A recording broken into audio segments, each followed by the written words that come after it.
Hello viewers, welcome to my channel. आज हम बड़ी सोच का बड़ा जादू बुक का 4th चैप्टर का 3rd पार्ट पढ़ने जा रहे हैं। यह ना देखे कि क्या है, यह देखे कि क्या हो सकता है। बड़े चिंतक सिर्फ यही नहीं देखते कि क्या है, यह भी देख सकते हैं कि क्या हो सकता है। यहाँ पर 4 उदाहरण दिए जा रहे हैं कि ऐसा किस तरह किया जा सकता है।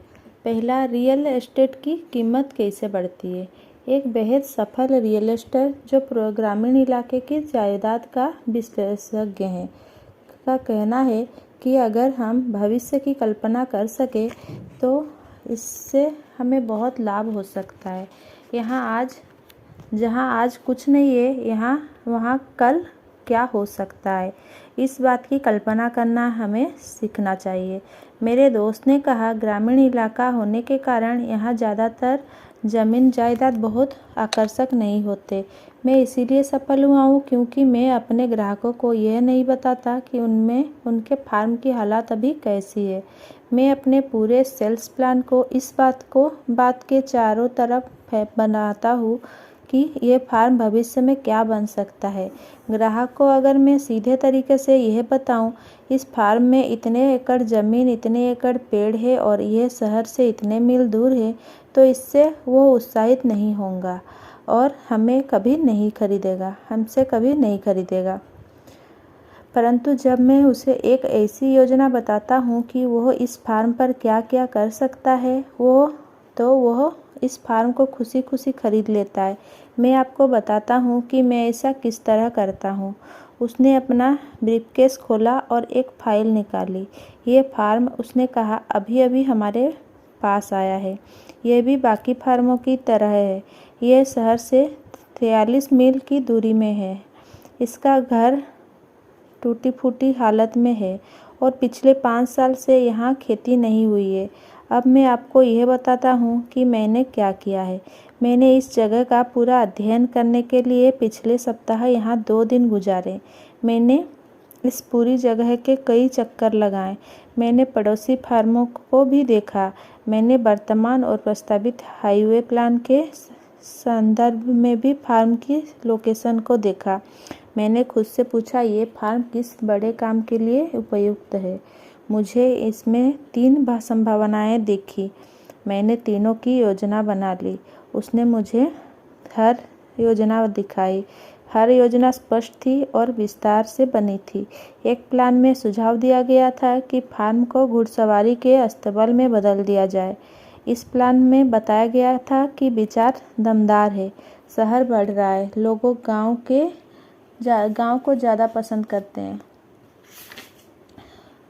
व्यस्त लोग मनोरंजन पर ज़्यादा खर्च करने लगे हैं। सड़कें अच्छी है। इस प्लान में बताया गया था कि किस तरह यहाँ पर काफ़ी घोड़े रखे जा सकते हैं, जिससे घुड़सवारी से काफ़ी आमदनी की जा सकती है। घुड़सवारी के अस्तबल का विचार काफ़ी अच्छा और प्रेरक था। योजना को स्पष्ट, विस्तृत और दमदार होना चाहिए। मैं देख सकता था कि पेड़ों के बीच से गुजरते हुए 1 दर्जन दंपति घुड़सवारी का आनंद ले रहे थे। इसी तरीके से हम मेहनती सेल्समैन ने दूसरी विस्तृत योजना बनाई कि किस तरह इसे वृक्षों के फार्म में बदला जा सकता है। और तीसरी योजना थी कि यहाँ पर वृक्षों के फार्म के साथ साथ पोल्ट्री फार्म भी शुरू किया जा सकता है।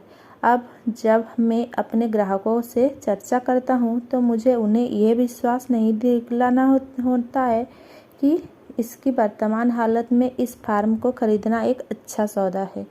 मैं उन्हें एक ऐसी तस्वीर दिखाता हूँ जिसमें फार्म पैसा बनाने वाला व्यवसाय बन जाता है। इससे मैं न सिर्फ ज़्यादा फार्म बेच सकता हूँ और ज़्यादा तेज़ी से बेच सकता हूँ, बल्कि जायदाद बेचने के मेरे तरीके का एक और फ़ायदा भी है।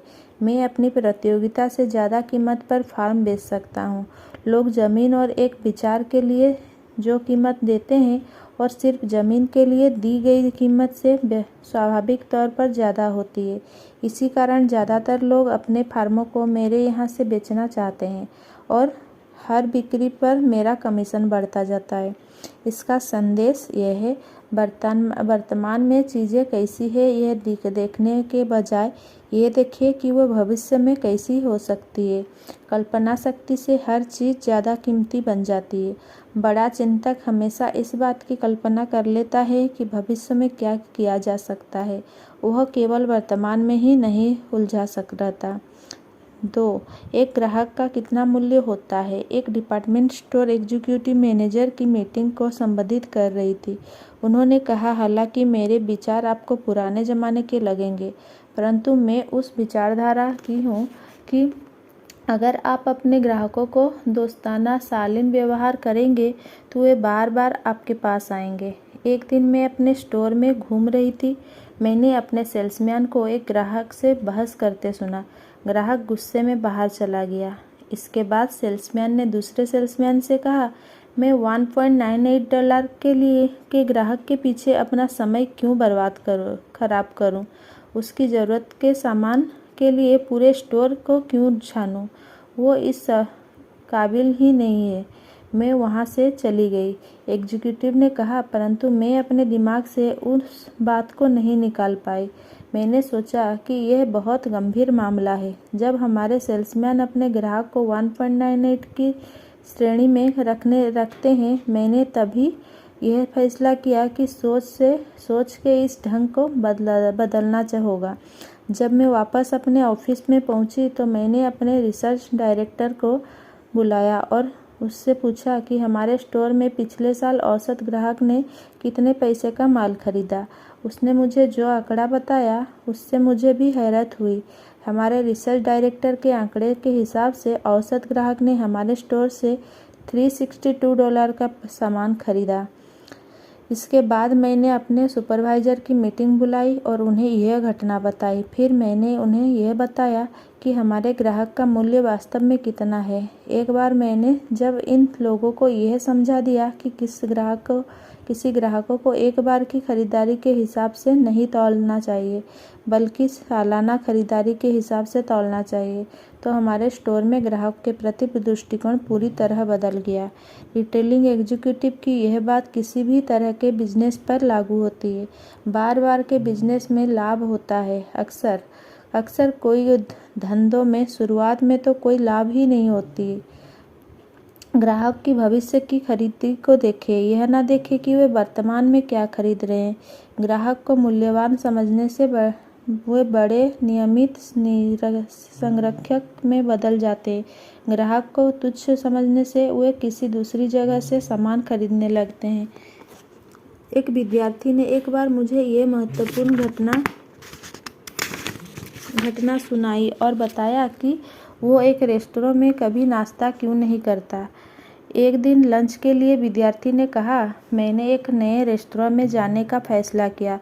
ये रेस्तरां 2 सप्ताह पहले ही खुला था। मेरे लिए अभी पैसा बहुत महत्वपूर्ण है, इसीलिए मैं सुनिश्चित कर लेता हूँ कि मैं जो खरीद रहा हूँ उसकी कीमत क्या है। मीट सेक्शन के पास से गुजरते समय मैंने टर्की को देखा और उस पर कीमत डली थी 39 सेंट। जब मैं कैश रजिस्टर के पास गया तो चेकर ने मेरी ट्रे को देखा और कहा 1.09।